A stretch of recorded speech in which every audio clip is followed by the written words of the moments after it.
Hello Forkies, this is day 40 of me playing chess every day until I reach the rapid rating of 2500. So here we go. We have the game, we have the black pieces and e4, and now pawn to c6, the Caro-Kann defends, d4, d5, and we'll see what my opponent will choose to play, and he's playing the advanced variation. So now bishop f5 is the best move, trying to play e6, but now e6 is a huge blunder because my opponent is trying to trap my bishop. So h5, this is the tile variation, nothing special here. Bishop d3 just takes here and pawn to e6. And now I don't remember what to do, but I think that queen b6 is not the best move because he can just play knight b to knight to d2 here and knight to, I mean, oh, c3, he will play c3 and my queen gets trapped here, so I don't wanna do this. Although queen b6 is always an option, but I think the best move is just to play bishop e7. If knight f3, c5 takes, and here we go on with that position. So bishop e7. If takes, of course, I take with the knight, and then knight f5, maybe c5 and knight to c6 is played, rook c8 and simply castles short for black. Or maybe just walk my king to g7 once g6 will be played, we'll see. But now bishop e7, clearly that's not the theory, because my opponent spent some time here, and knight f3 is played, which is kinda interesting. So how do we wanna do this? I can take, I can also play knight to h6 and knight to f5, which looks really nice. If bishop takes, I guess I can take with the rook and walk my king up, so just knight to h6, bishop takes, queen takes and knight g5, I play knight f5, there is nothing there. So takes here is a move, but after rook takes, oh, he takes. Wow. So yes, I will take with the rook and go here perhaps. I mean, this pawn is now very weak on h4. My rook is activated. I mean, taking with the pawn I don't think is really nice, but he spent like 2 tempi with this bishop and now it is gone. And my rook is developed. I guess it is developed. So knight b to knight to d7. There is no other knight to call it knight b to d7. But okay. Then he will castle. Maybe c5. Takes, check. Queen d7. I like that position. So knight d7. And yes, I am playing quickly. I have the bishop here, which is constantly pressuring up the h4 pawn. So g3 will need to be played at some moment. But then even g5 can be played and then something will happen there.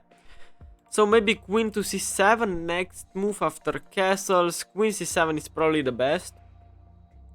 Of course, king doesn't go to b1, but it goes to c1.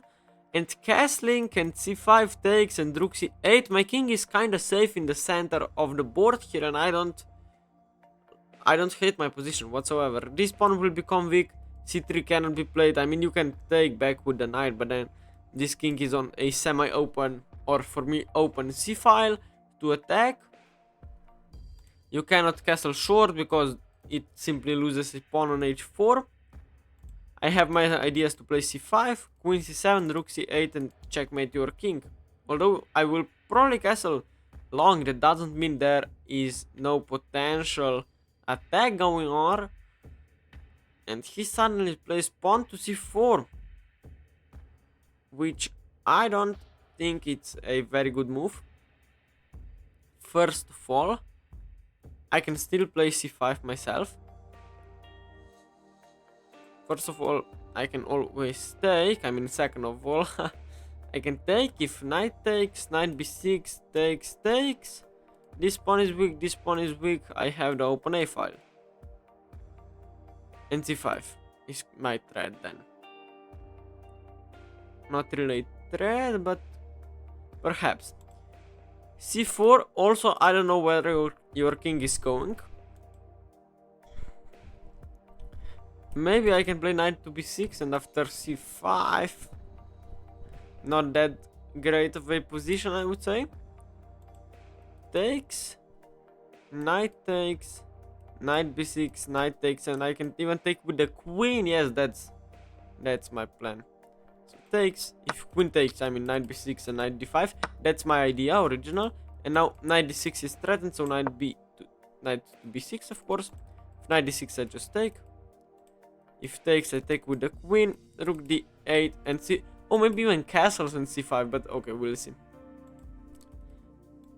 I won't pre-move because that's not point of playing such a long games. Here I am explaining the moves. Pre-moving is not as good. Of course, if I were in a time pressure, I would have pre-moved, but I'm not so. My opponent, I think, is in some trouble. Of course, he is underrated. Not underrated, excuse me, lower rated than I am. So I will try to pile up the pressure. Now this d4 pawn is a huge weakness. It will never go to d5 again because I would simply take the pawn. And yes, knight d5 now kinda. I mean, if you don't take this knight, I guess. No, there is no knight f to d2 because it simply hangs a pawn once again. And then, I mean, I have a lot of pressure on the king side if this pawn ever disappears. He castles, which is insane. Just like that. It is just insane to castle here. First of all, c5 should be much better. Check here. So, c5, if takes, queen takes, yes. Or maybe even pawn takes, it doesn't quite matter. So c5, if you push, I guess you lose the pawn with knight takes. And if you don't do nothing, I guess there is nothing. No, but there is something. c5, I'm threatening to take and play rook to c8 and win the game. So c5, if you take, you cannot take, because then I take you, excuse me, then I take your queen, you take back and I win the knight here. Which is not the end of the story, because he has rook to c3. But okay, I guess b5, and then if I unpercent, I take back. So c5. Takes, yes, c5. I mean, this position, excuse me, looks very promising here. Just like that. Castling is just insane. I mean, the c file is opening up. My king will go to the king side now, most definitely. I'll play king f8 probably next move if nothing happens. But I have a threat, so... Okay, but now I can simply take you.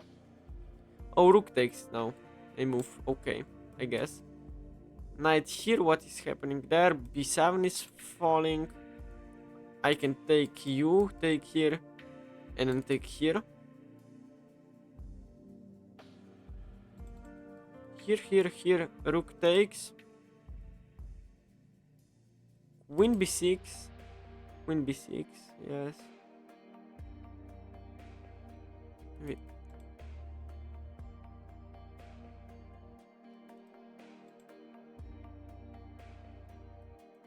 Queen to c7 also looks nice. Take, just takes. Here you cannot push. Here, if knight takes, pawn takes. Here. I mean, just c4 maybe. So queen c7, excuse me. Queen c7. Takes. I take. And d5 is my question here. It just takes, and... I mean, this looks kinda insane, this position right here. That means that I will just trade off everything, right? And go into an endgame with this pawn being very weak. And this pawn being very weak here. That's just okay, right? Just takes. Maybe I can then play rook to c8. In that position. But still d5. So knight takes and we'll see what we will play.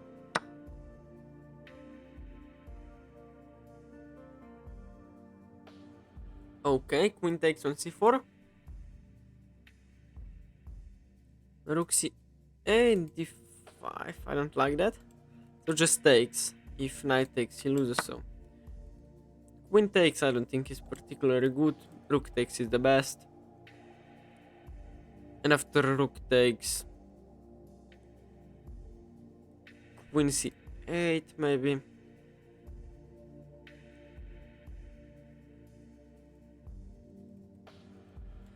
I don't think it's that good of a position. Queen b5, really. But I wanna place my king on f8 anyways. So if you take, I don't think that's doable actually. I mean, the least I have is just to... No, you cannot take because I go here. And you like resign. I mean, just some checks and then I don't even know, but just king f8 here. You cannot take the pawn. If rook takes, I guess I can just play rook c8 and queen c7. Because then I would be threatening checkmate here. Queen c7. No, rook c8 I said, yes, rook c8 firstly. Which is important because otherwise queen c7 there is rook to c4. And if now rook c4... Yes, now I go here. Queen to c7. Threatening checkmate. Now there are many options to lose the game. If you are white, you need to deal with this attack here and you blunder the game. I mean, this is just checkmate. He will now resign. Let's go, we won. And now I will show you all the theory. Don't left yet. Don't leave. Oh my goodness, don't leave yet. And he resigns. GG. And let's click the game review button and we'll see how accurately I played. And yes, now we will analyze the game very extensively because it was just a poor game by my opponent. So okay, I played with 93% accuracy, my opponent played with 83, and let's analyze the game now. So pawn to e4 was played and pawn to c6. The Caro-Kann defense, my idea is to push with d5 and disrupt my opponent's center. So d4 is the best move, taking as much space as you can. And now d5, and there are many options you can take. You can play knight to c3, you can play even f3, which I like to play. But he pushed with d5. And now there are two options as well. You can play either bishop f5, which is the main line. Or you can play this weird looking move c5. If you have never seen this opening, then this is kind of weird to push with c5. I mean, this is just a gambit. And after takes, I can play e6, opening up the bishop. You are blocking in this bishop, but you will play b6 and bishop b7. And now a3 is the best move indeed here. And something like knight f3, knight e7, I guess. Just before bishop here. I don't know, I mean, look at this position. What do you think about it? It's pretty equal, nothing special. If you know this with black, you should be very okay here. You will castle, maybe bishop d7 and knight to c6, and you should be just fine. So bishop f5, I think, is the best way of playing the advanced Caro-Kann. Now the easiest way to play with the white pieces is just to play something like this, c3, and just here.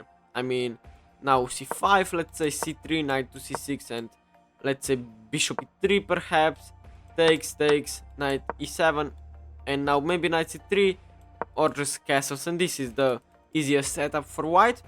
But after e5 and bishop f5, my opponent chose to play very aggressively with pawn to h4.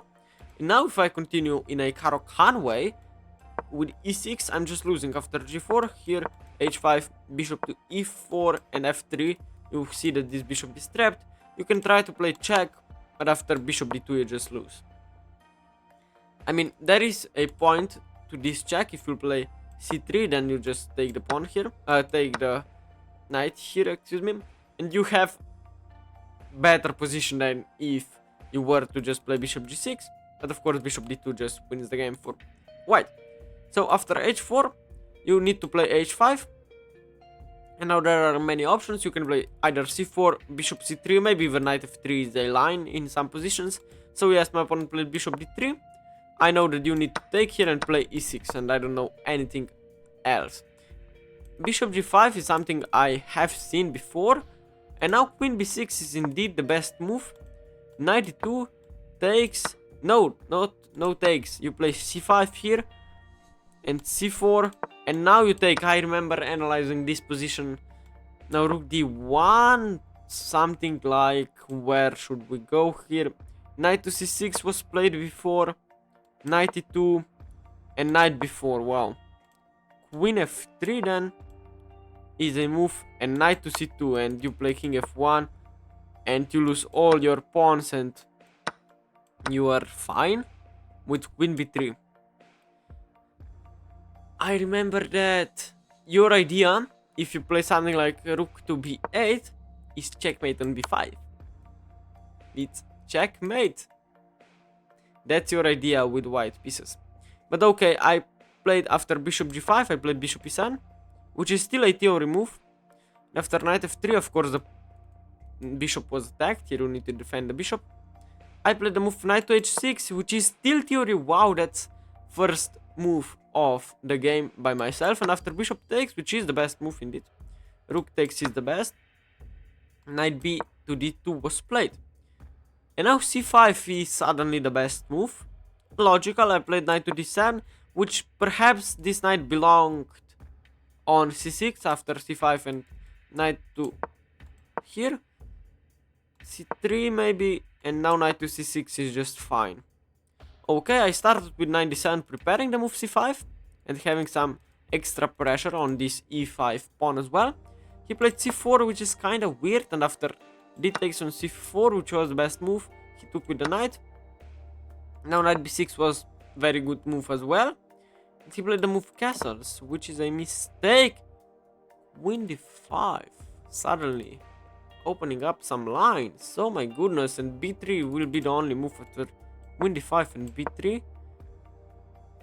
Rook g6, suddenly this rook has some action here. What about king f8, calmly playing? King f8 is a move, always. So I played c5 after castles, which is not as good. Queen b3 was something I didn't expect. And once again, queen to d5 is the best move. Going into an endgame, AB, AB, and king d2. And engine says this endgame is slightly better for black. I guess this pawn is weak, I guess these two pawns are weak, but I also have my weakness here. So I simply played after queen b3, I simply took the knight, and I thought this is just an equal endgame. He played this move, and after c takes on d4, he played queen to b5 check, which was kinda surprising. And now I didn't want to enter this endgame because of this check, or maybe even taking with the knight, threatening some, I don't know, scary tactics. But okay, I didn't want to enter such an endgame. Knight g5 perhaps, pressuring up my pawns here. So yes, after queen b5 I simply played king to f8. And now rook takes on d4 was played, and rook c8 firstly, which is not the best. After king b1 I played queen to c7. And now only one move is fine for, I mean, it's better for white, otherwise it is equal. But my opponent played the rook c7 thinking that he will win everything, but no, just queen c2 and just queen c1. Brilliant move, I mean, everybody knows this tactic, because of course if rook takes, just rook takes, back rank, checkmate, excuse me. So if you have anything to tell me, guys, please let me know in the comments below. I will be reading and answering all of your comments. And if you like the video, please consider subscribing, it would really help me out. And see you guys tomorrow. Bye bye.